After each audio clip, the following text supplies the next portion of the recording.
What is good, my peoples? Welcome to another edition of the GreenBaje podcast. As always, that is AJ. He is the green. I am Ken. I am the beige. First, we have to apologize for the bit of a late start, but you know how technology goes. Sometimes things don't work the way you want them to. How's it going, AJ? Better know. That's all I can say. Yeah, man. So we are here for another exciting edition of the GreenBaje podcast. And this week, well, it's been a little light on the news front. It wasn't light on the activity because first we had Serena Williams. She completed her run at the U.S. Open, being eliminated on Friday night, and she has indicated that this was going to be her last tournament. So we have to wait and see if she sticks to that or if she's actually going to, pull a Tom Brady and come back after, just giving it up for Lent, 40 days and 40 nights. Um, then we also had this weekend our favorite soccer team, Arsenal. They lost their first game of the season, losing to Manchester United. And of course, I don't remember which publication it was. It was either Beach Report or ESPN, but they couldn't wait for Arsenal to lose so that they could put up a graphic saying that no, the teams with 100% record so far this season is Real Madrid, end of list. So, that's the way how the cookie crumbles. But in honor of football season returning on Thursday, is literally 2 days away. It's almost time. It's almost time for football to make its official return. I know it's been a while since we got games to talk about, and not just players and whatever they've been getting up to. Honestly, I cannot wait.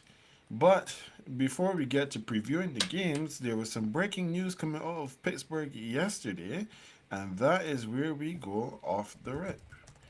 And AJ, I'm sure you saw, but Mitchell Trubisky is the starting quarterback for the Pittsburgh Steelers for Week One, with Kenny Pickett as his backup quarterback.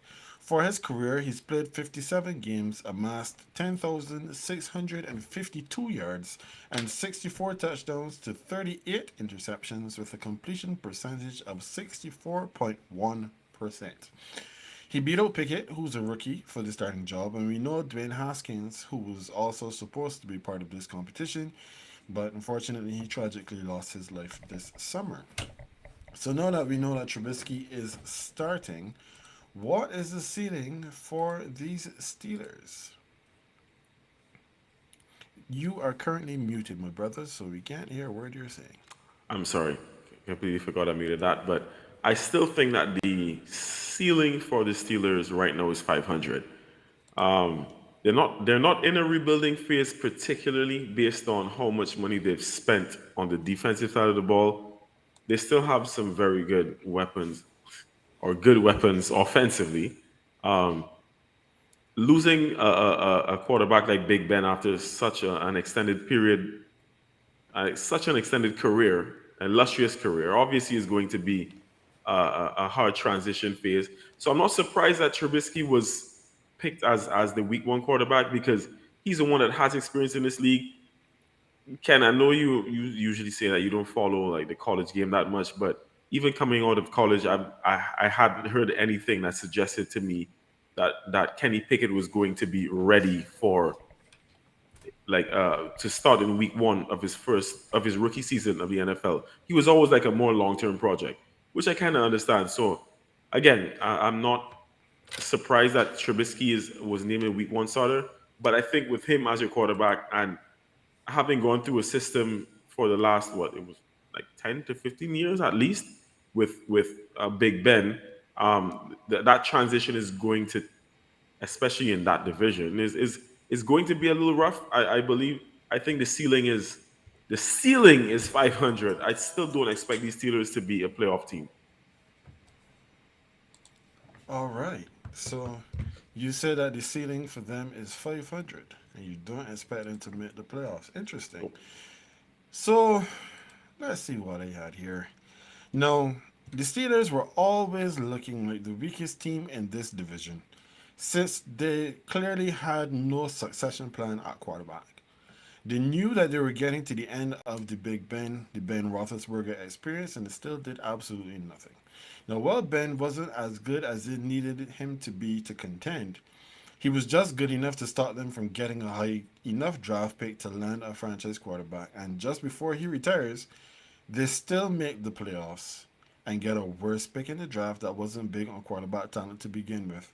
Now, Trubisky has his flaws, accuracy being chief among them. We have a mutual friend who likes to say that Trubisky was practicing social distancing with the football and the receivers before social distancing became a thing. And now, when we're looking at the Steelers wide receiver core, they do not have a bevy of top talents at the wide receiver position. Deontay Johnson has led the league in drops 2 of the 3 seasons he's been in the league, and Chase Claypool was tied for sixth last year in drops. Now you're going to add some errantly thrown balls to the equation, and it has a likelihood of increasing, not decreasing. So, no, we talk about the ceiling for the Steelers, but do you think Trubisky lasts the season as the starter? No, I don't. I don't. Um, and this is no disrespect to Mr. Trubisky. I think he was given a really bad rep at the Bears. The Bears just don't seem like an organization that focuses on offense. Like I feel like they're still hung up in the mid '80s with that '85 and '86 defense. So they focus on that, and then they don't really target. Put the quarterback in a position to succeed. All of that being said, I think Trubisky can be a bit more. Granted, the Steelers are very similar, right? They're more defense-minded team, but I think they have better weapons, and I think Mike Tomlin is a better coach than Matt Nagy, who Mitch had at Chicago. However, I think Mitch is good, but not great. In this offense, I don't think that he is optimal. I think after a few games, I'd probably give Mitch about 6 games, maybe about 6 games before the Wow. Steelers. Yeah, maybe about six before the Steelers like decide. Okay, well, we need to try something else here. I've never seen enough from Mitch to suggest because when he was in Chicago, like who was it? I can't even remember who was behind him, but it was no one that would really like force his pace. Right now, he's basically keeping out a potential franchise QB, right? I cannot say like a third of the season, about 6 games, just about 6 games before we see Kenny Pickett and who's the third one? There's someone else that they still have there. Because I think they got rid of Doug Hodges, right? But I think there's someone else. But either way, um, Um, I know who you mean. 'Cause he was the one that got cracked on the head by Mason Rudolph. Rudolph. There we go. Mason is Mason. Yeah. Now, but I think Kenny Pickett will see some action this season. I find it hard to believe that he goes the entire season without seeing the field for at least 1 or 2 games, because the Steelers are either going to be in a position where they're not winning enough games and they need to try something different, so they bring in Pickett, or they've lost so many games that it just makes sense to see what Pickett has before they enter next year's draft. The same thing like Miami did with Tua. So Kenny Pickett is going to see some games. I'm just predicting that Mitch lasts about 6. Okay. Well, for me, it's hard to say at this point if he will or if he won't last the season because Pickett was getting relatively good reports coming out of training camp, but they clearly don't think that he's ready to start. And as you rightfully said, I don't follow the college game that closely. The games are always playing at a time that I can't watch. So I don't know many of the guys coming out of college, but one thing I did remember very vividly was that they said that there were no starting caliber quarterbacks in this last draft. That includes Malik Willis, who is at Tennessee, and Kenny Pickett, who is in Pittsburgh. So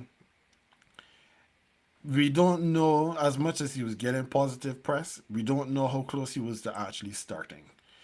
No, I honestly believe that Pittsburgh may see this season as a wash and just go ahead and let Trubisky play. No, where you and I will agree is that chances are he does get some game time towards the end of the season when they've been completely eliminated from playoff contention. But I more see them likely to let Trubisky play out the season and just see where they end up after week 18 because the higher up they are in this supposedly quarterback rich draft class, probably the better they'll feel because I don't think Pickett is the answer, but Trubisky definitely won't be it either. All right, fair. We'll see. You know what? I won't take that further. We'll see. We're not very far off in our valuations here. It's just we're talking simple margins. So we'll see how this goes. All right. So, from the Pittsburgh Steelers, we're going to stay in the AFC North and we're going to turn to the Baltimore Ravens. The Baltimore Ravens are a team whose quarterback still doesn't have a contract past this season. The Ravens picked up Lamar Jackson's fifth year option on his rookie deal, and his self imposed deadline for getting a deal done is quickly approaching. To put this into context, Lamar is going to earn $23,016,000 for 2022, which is, not an insignificant sum. But if no extension is agreed next offseason, he is going to get paid. Should he get franchise tagged, there are two options for the Ravens: a non exclusive tag, which would allow other teams to make a run at him and force the Ravens to either match that contract or let him walk, or use the exclusive franchise tag, which has a much higher cap number. The non exclusive tag is $31,497,000, but the exclusive tag is 45.4 million. Now, a rumor came out saying that Lamar was offered a better contract than Kyler Murray, who signed a 5 year, $230.5 million contract. But the disagreement is about the level of guarantees, as Lamar wants it all, and the Ravens don't want to do that. So, crystal ball time. How does this end?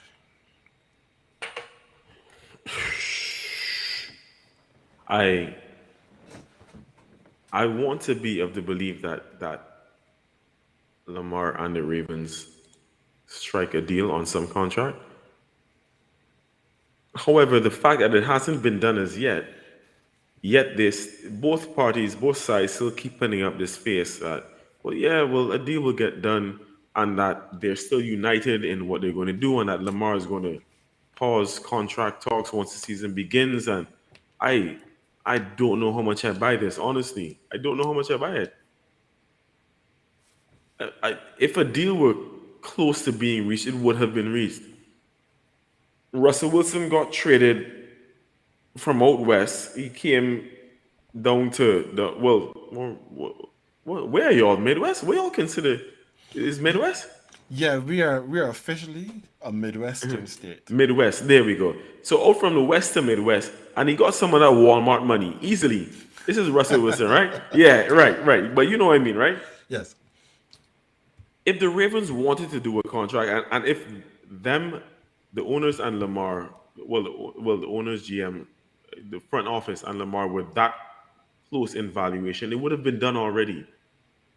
We're just seeing more and more deals happen for quarterbacks, and I think is going to work more so in Lamar's favor. But if the issue is that he wants more guaranteed money, let me put it this way. I don't see the Ravens letting Lamar Jackson walk away, but this is not a very good situation for either party at this point. Either way, I think it will be done eventually because I think the Ravens will be desperate. You always lock down your franchise quarterback, so I think it will happen. But if I'm Lamar, I would be very skeptical and hesitant about how I move forward. Okay. Now, my very good friend David who is a part of our GreenBaje show Fantasy League, and incidentally, he was the one that won it. He's a Ravens fan, and he said to me that Lamar signs his extension between now and Friday end of day. So he is very positive that this thing gets done before the season starts. But unfortunately, I don't agree. I don't see this ending before he plays on Sunday. I actually believe that Lamar is going to play out his rookie deal. He's going to get franchise tag next season on the non exclusive. And then someone is going to make him an offer for an obscene, keyword here is obscene, amount of money that the Ravens will have no choice but to match, because honestly, what else are they going to do? As you rightfully said, Lamar Jackson is the heartbeat of their team, and there is no Ravens offense without Lamar. After going all in, retooling their offense to best utilize his skill set, unless you have another quarterback out there that will do exactly what he does, you are not going to, well, you're going to have to rebuild and retool all over again. Now, Tyler Huntley came in last season when Lamar went down injured, and he gave you a facsimile of what Lamar can give. But if you've ever seen a fax, it is a poor imitation of the original document, especially if it's a photo. Lamar is that good that they won't be picking early in the draft, barring a trade. So they have to find a way to make it work. Now, I have a barber here in Colorado that I try to see every, what, 3 to 4 weeks maybe? And he too is a Baltimore native. And he pulls very hard for the Ravens. And last season, when Tyler Huntley came in and was playing pretty well, he was saying, we could probably just roll with Tyler. We can not pay Lamar all this money and let Tyler Huntley come in and run the offense. I personally thought that that was a horrible idea, because while Tyler Huntley can still do some of the things, like he is mobile, he can run, he can throw the ball, he's not as accurate as Lamar, he's not as fast as Lamar, and he's not as good as Lamar, because if he was, he would be starting. Lamar Jackson would be on the bench. So I honestly don't see this getting done before the season gets going.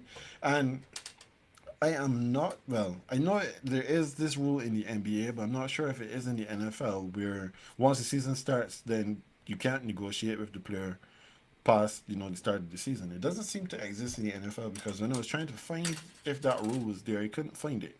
But I believe that, you know, he is going to play this fifth year option, and then next season, when he gets the mega offer, the Ravens are going to have no choice but to match it and give him some money too. All right. So from the Ravens, now we are going to come down in my division, AJ. This is your weekly look at a dysfunctional franchise. And this week is the Carolina Panthers I in the figured it was spotlight. them. I figured it was them. Now we know that Baker Mayfield is the starter for the franchise come week one, and Sam Darnold was to be his backup. But he got carted off in the last preseason game with what head coach Matt Rule explained was a high ankle sprain, landing him on the short term IR. Baker was traded for this offseason after Darnold wasn't good and got benched last season.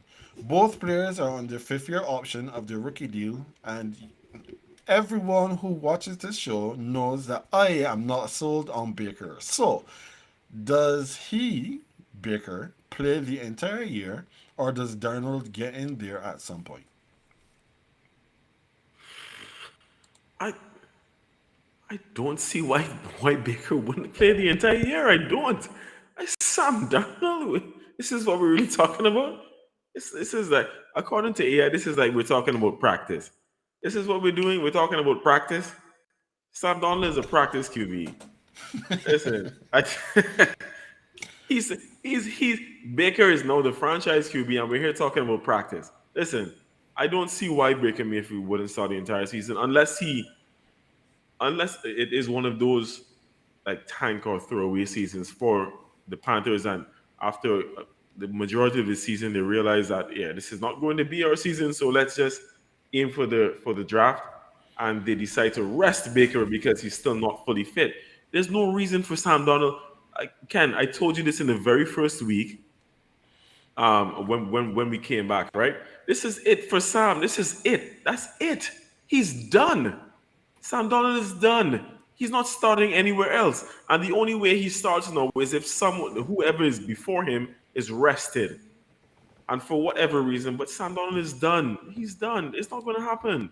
I cannot see this man starting any games for the rest. For what reason? To give So, Robbie Anderson some yards? so I'm sure, right, that whenever you have the where AJ was right, where AJ was wrong, you're going to be wrong on that one. You're going to be We'll loud see. We'll wrong. see.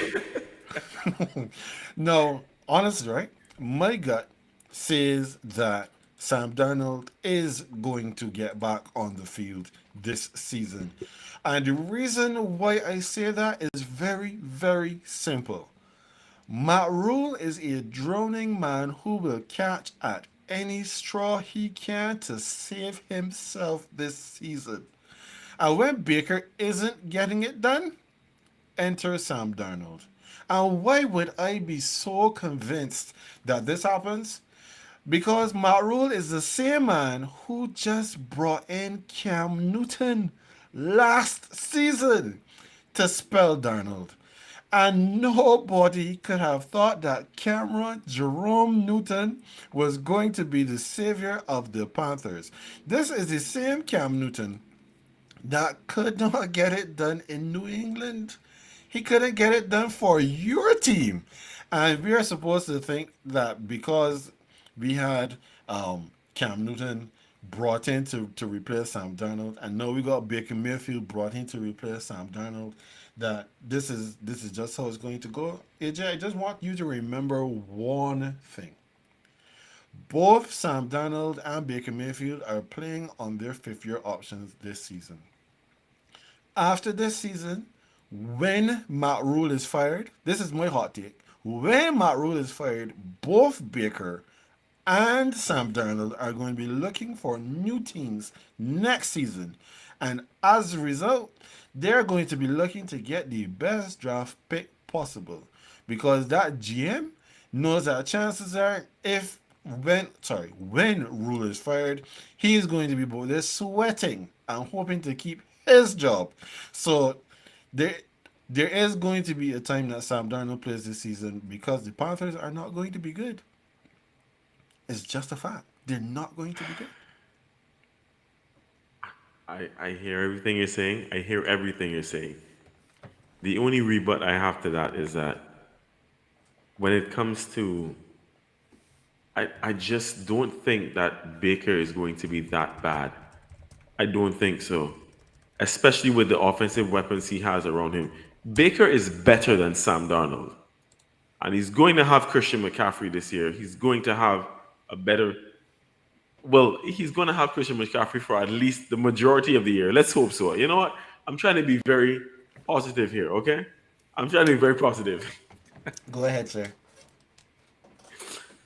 I just don't think that Sam has enough to work his way back into a team. And based on what you said with regards to like the two of them having to look for a team, Baker has you realize that Baker has an easier excuse to get back into a team. He was on a team that is a bigger playoff contender, but every year they were changing coaches.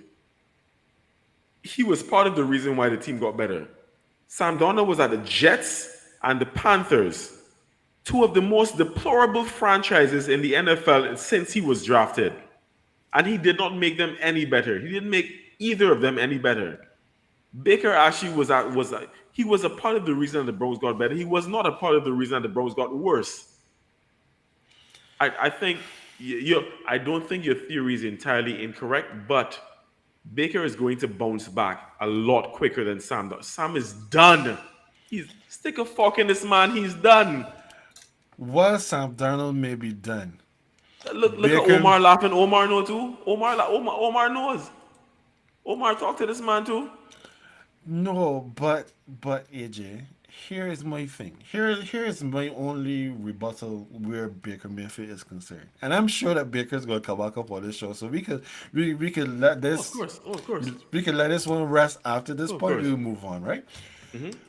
Baker Mayfield was at a a team that they did get better while he was there. Yes, granted. I will not argue that because that is an incontrovertible fact. The team was abject before he got there, and then they got better.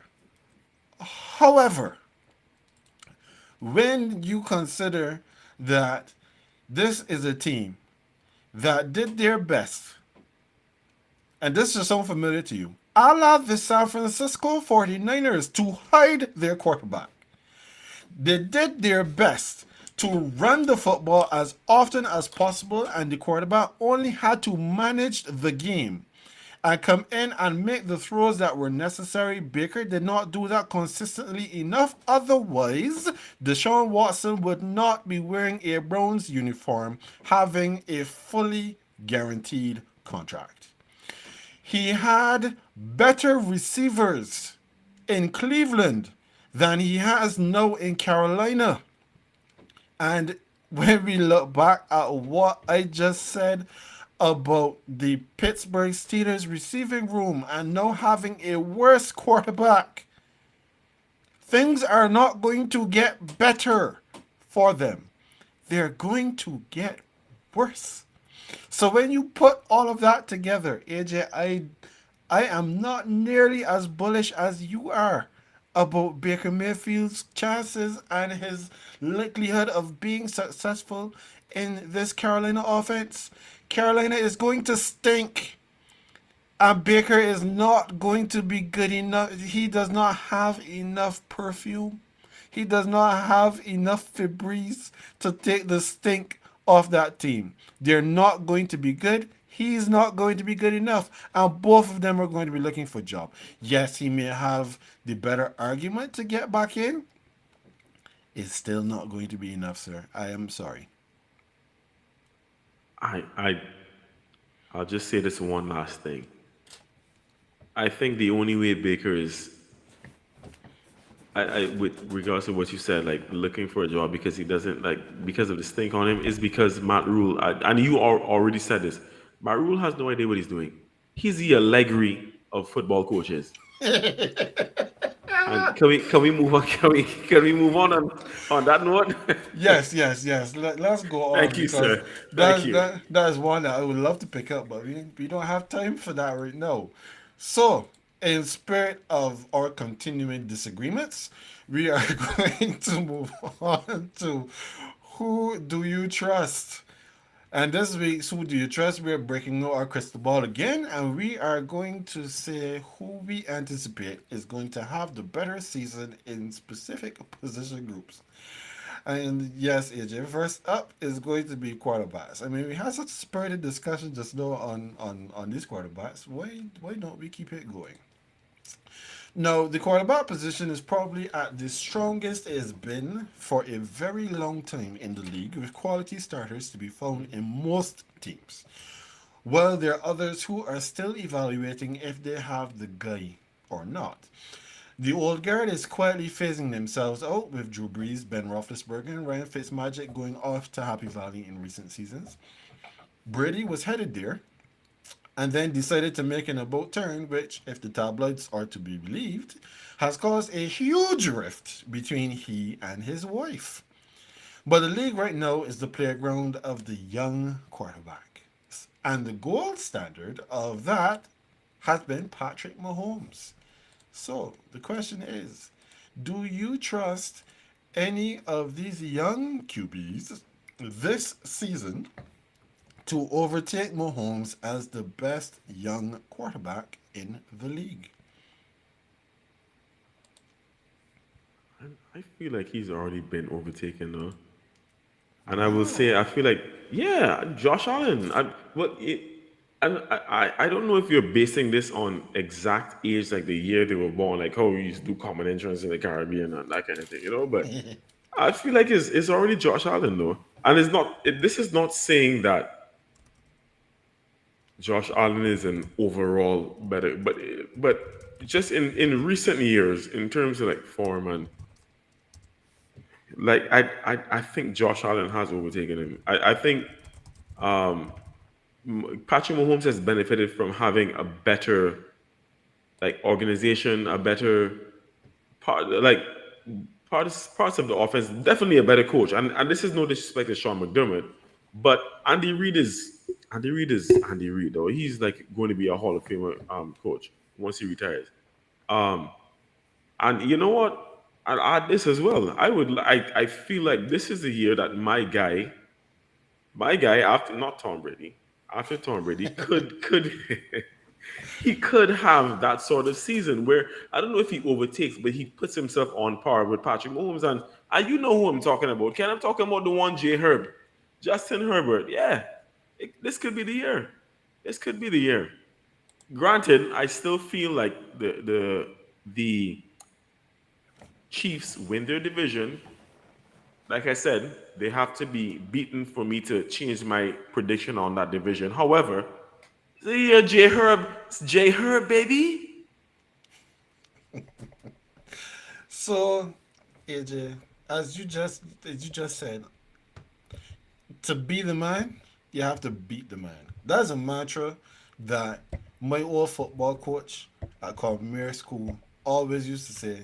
But that was mainly, he said it mainly in the realm of athletics because at that time, Commerce was a force to be reckoned with in the school athletics thing.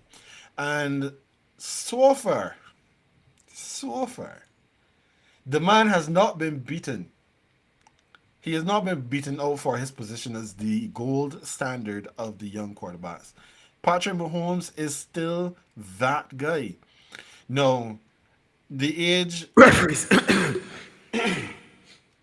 Sorry, go ahead. Patrick I'm sorry. Go ahead. I'm sorry, sir.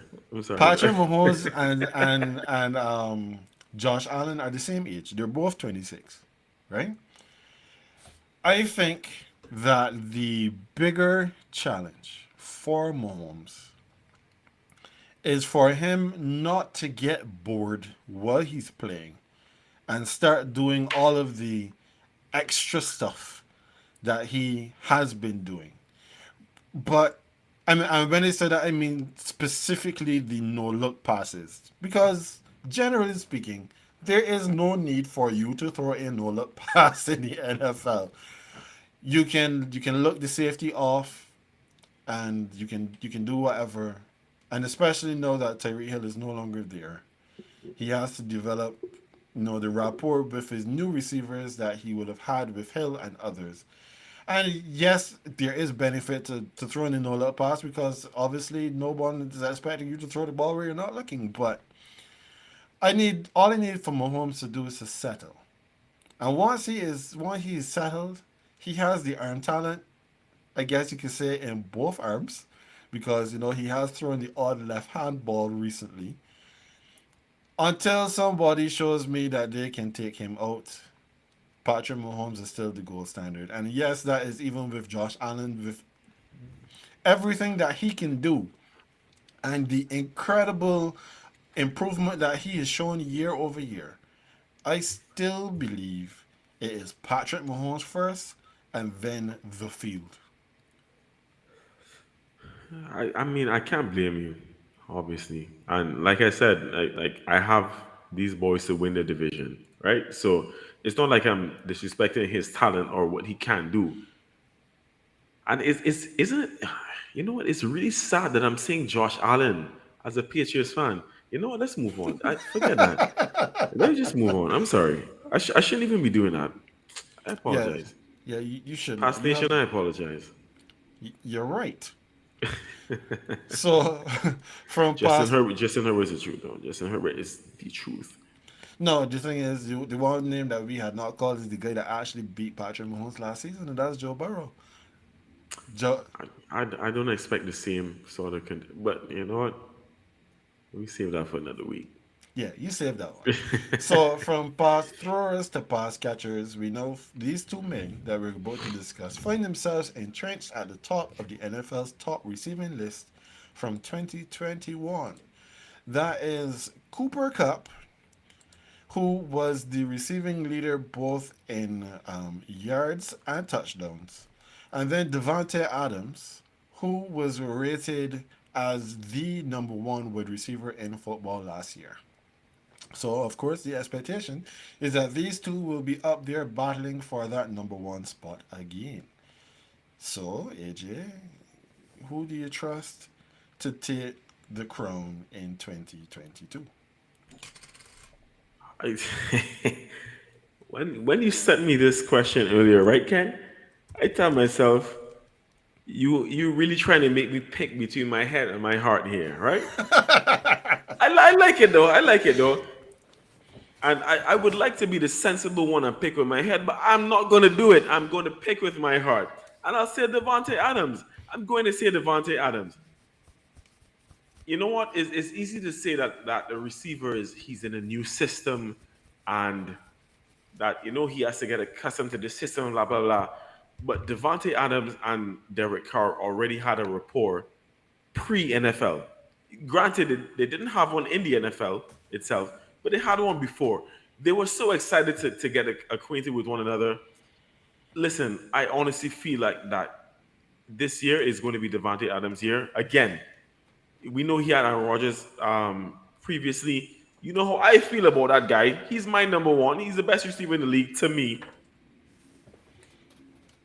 Even with all the things he has to face this season, the we know how the Rams offense is set up. Cooper Cup is going to get his opportunities, but he's actually gotten a bona fide number one receiver to be his number two. So I feel like I believe that in events in instances, sorry, no, where Cooper Cup will not be able to have the ball forced to him by Matt Stafford, we will see the ball going a bit more to Allen Robinson. I'm going to say that Devontae Adams has a better year. I I want to pick up my head, but I can't. It's the Adams family all day, bruh. All right, sir. So, I, for the time I was going through this rundown, I figured that we were not going to have much agreement on most topics today, right? So, and and for those who have been with us from the beginning, they would know that this was the case in our very first season. We didn't agree on much of anything. Yeah, we did not. We did not. Somehow it turned around last season where we were saying a lot of similar things or came in with different perspectives, but ending up at the same point. But this week, it definitely is not happening. I believe, no, this is health being taken for granted that both quarterbacks and both wide receivers play the entire season. There is no way that at this point in time, I can say that Devontae Adams, as great as he is going to be better than Cooper Cup this season. So you touched on one or two of the points I was going to make, but I'm going to just reinforce them. So he is in a new system, in a new situation altogether, because no, he's gone to a new team with a quarterback, yes, that he knows very well. There was a beautiful article that came out today, I think, on ESPN on Devontae Adams and the rapport and the history that he has with Derek Carr. Lovely. I recommend you read it if you've not seen it yet.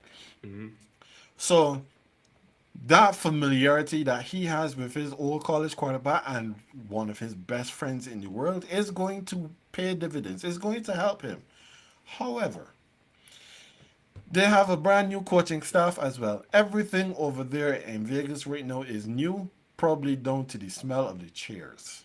So When you take all of that into consideration, you have the familiarity of 9 and 10 in LA that they don't have in Vegas. They still have the head coach who is the play caller. They still have the quarterback. They still have the wide receiver. No, Allen Robinson is a very good receiver. Take nothing away from Allen Robinson at all. However, Allen Robinson is now the Devontae Adams in this scenario. He's the brand new receiver coming in to a team that already had people in place. And when I say people in place, I'm thinking of Darren Waller. I'm thinking of Hunter Renfro. No, when Tay was over in Green Bay, he didn't have anybody on their level that was going to be taking targets away from him. So he was number one option wholly and solely. Like he was number one and number two in most cases. Take get free, I'm going to fund you the ball. That's Aaron Rodgers. No, he has Hunter Renfro, who is an excellent slot receiver. Excellent slot receiver. And a very good tight end in Waller, who has wide receiver skills. Those are going to take targets away from him. When you look at what's happening over in the Rams, Allen Robinson, he's now come in to take the place of Robert Woods, but I haven't seen him doing the dirty work, the blocking, and other stuff that Robert Woods was doing. So, is he going to be able to fill that role like hand in glove? Time will tell. There's no Odell Beckham Jr. there anymore to take the targets away from a Cooper Cup. But Allen Robinson, as you just said, is good enough to take some of the coverage away that they were trying to slide the Cup. So that means that Cup should be getting even more opportunity. Right now, things are set up in such a way that I am very confident. And this is me being confident, even though he's not at any of my fantasy teams so far, that Cooper Cup is going to have probably the better season of the two. And maybe he will be the number one receiver again in football. Fair enough, but I cannot go against my guy. That's all I'm going to say. That's all I'm going to say. You know what? This is either way. This is going to work nicely into a I was right or wrong segment during the season. Yeah, But yeah, and this probably might not pay off until the end of the season, but we'll see. yeah, but we'll see how it goes. Yeah, yeah. All right. So now that we've talked about the pass catchers, we are going to end today with the running backs. The guys whose teams, actual and fantasy, will be depending on them to do great things. And in the red corner, we have the 2021 rushing champion Jonathan Taylor. And in the blue corner, we have the 2020 rushing champion Derrick Henry. So I'm actually going to take this one first. I'm going to go first on this one, all right? Sure. So I personally believe that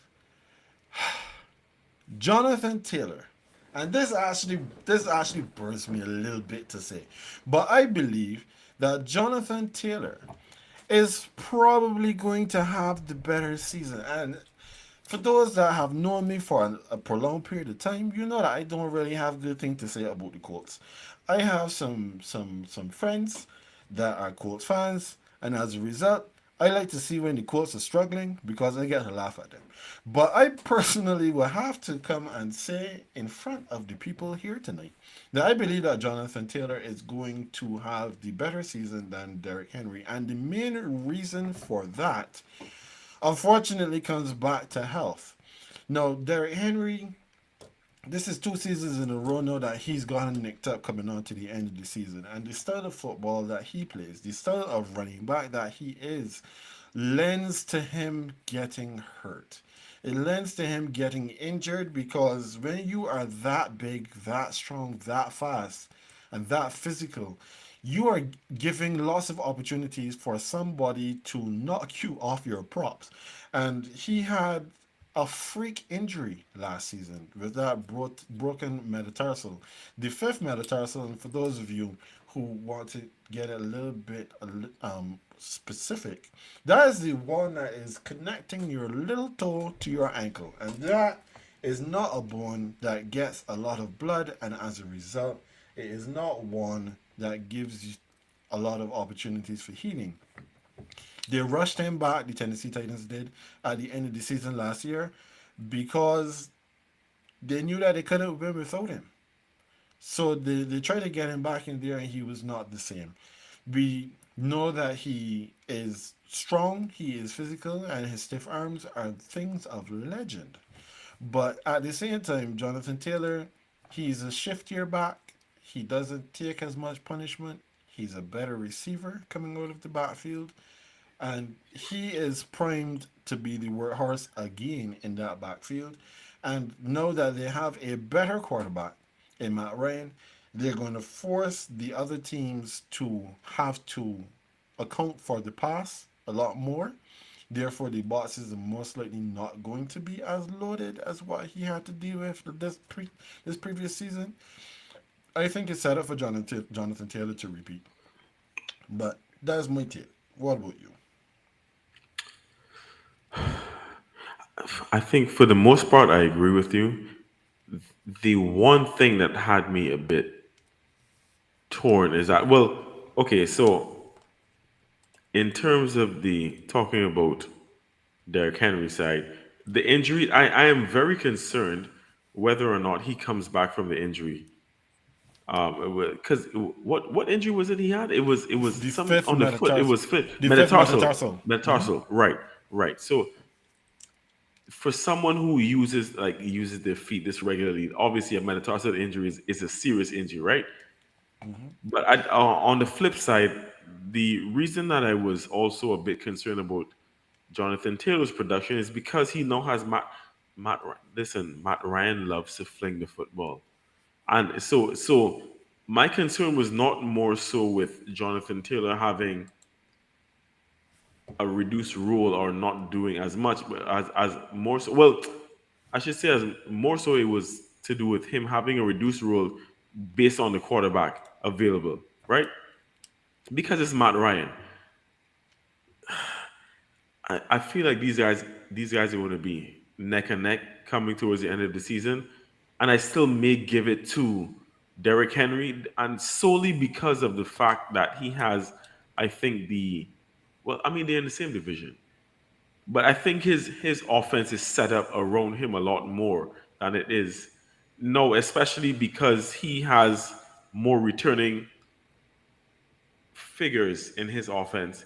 He has the Colts have gotten rid of not the Colts. The Titans have gotten rid of a lot of receivers, so they have an almost new receiving core. So I think they're going to lean more on Derrick Henry because that's what they know, as opposed to the Colts, who brought in a new quarterback. They have like a second year receiver who's about to. I think he's about to blow up this season as well. Mr. Um, Pittman. Mr. Pittman Jr. That is correct.